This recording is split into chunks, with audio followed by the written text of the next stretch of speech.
Isso foi levantado e, logicamente, se isso existiu dentro do período que eu era prefeito, eu sou o responsável. E não vou fugir disso, como nunca fugi de responsabilidade nenhuma, né?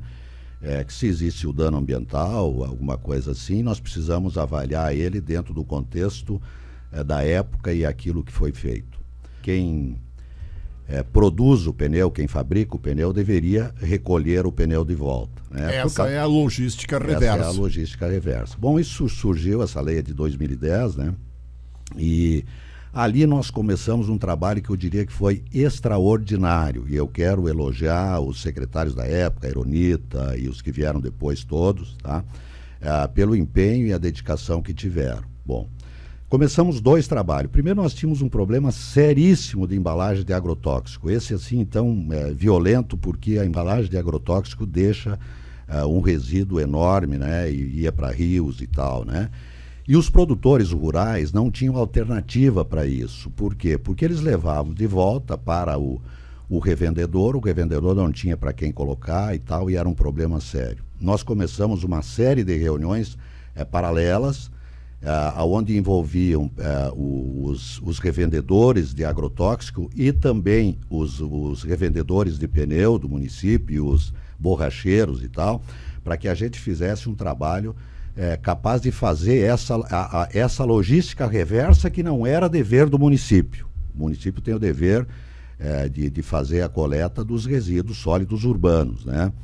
E, enfim, né? E aqueles que têm outra finalidade, que se recolhe também no interior e tal, né? Ou menos na nossa época se recolhia.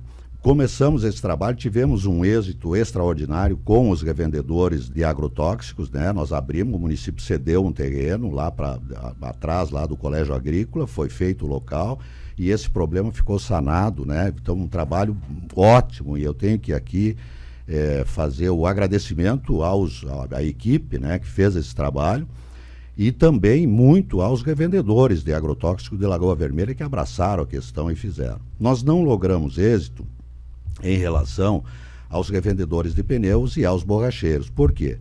Porque como a legislação ela estabelecia que quem deveria recolher e quem deveria colocar pontos de coletas em cidades, eu não me lembro se era ter 100 ou 150 mil habitantes, eu vou pedir, com o tempo aí, eu vou pedir se eu por acaso tiver alguma coisa que eu me engane, aí faz muito tempo e a gente acaba, né, você acaba esquecendo. Mas, enfim, o fabricante de pneu deveria colocar pontos de coleta em município acima de 100 ou 150 mil habitantes, e isso não existia. Então era muito difícil você fazer essa logística reversa. O maior dano do pneu é estar exposto ao meio ambiente. Esse é o maior dano que tem. Por quê? Ele acaba depositando água, ele acaba criando um foco de mosquito, e nós tínhamos focos de dengue, e Lagoa Vermelha estava cheia de pneus. Os banhados, as sangas, as lagoas, as beiras de mato, as capoeiras, beiras de estrada e tal, o pessoal jogava pneu onde bem entendia.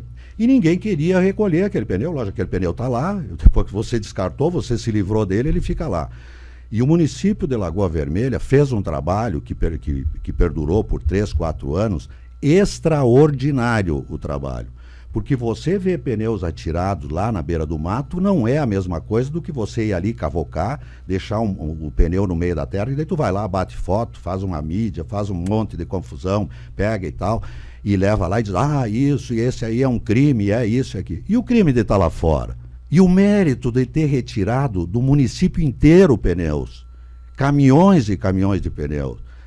E a dificuldade durante todos aqueles anos para você poder fazer com que as pessoas pegassem os pneus e levar embora. Eles estavam na Secretaria de Obras, foram levados para o aterro sanitário, e quando levados para o aterro sanitário, nós criamos um outro problema. Por quê? Porque eles estavam lá embaixo de uma lona, numa pilha enorme, né? E a FEPAM nos notificando que tinha que retirar aqueles pneus de lá. E notificava a nós que o responsável era o município e não a Codesa, e o município implorando de joelho para que fosse retirar aquilo lá, que não era obrigação deles. Se nós tivéssemos cruzado os braços, e isso não é comigo, eu nunca fiz isso e não vou fazer, cruzados os braços, ido para o rádio, feito um discurso bonitinho e tal, e aquela coisa toda, e não ter feito nada, nós não teríamos nos incomodado com nada. Mas o município iria pagar o preço que paga todo o município onde a administração é inoperante. Então nós fizemos, sim, um ótimo trabalho.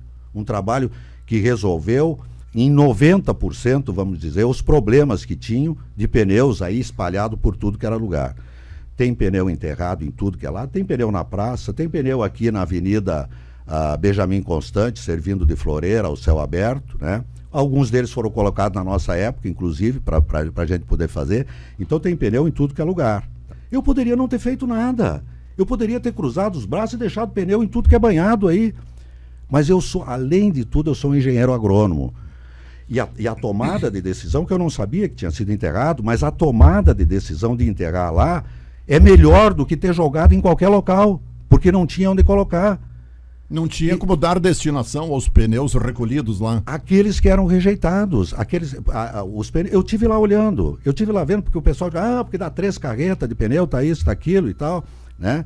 Eu acho que teve um erro. Deveria ter, na época, se tivesse me falado, não tem alternativa, então se vamos enterrar, vamos fazer o seguinte, vamos botar uma placa em cima, vamos pesar os pneus e vamos dizer, aqui está enterrado tantos quilogramas de pneus ou toneladas de pneus, quando tiver destinação para isso, quando a tecnologia fizer, hoje se recebe tudo, hoje dá dinheiro isso, hoje se faz inclusive alicerces de casa com pneu, entendeu? Moído, usado para asfalto, mas naquela época não.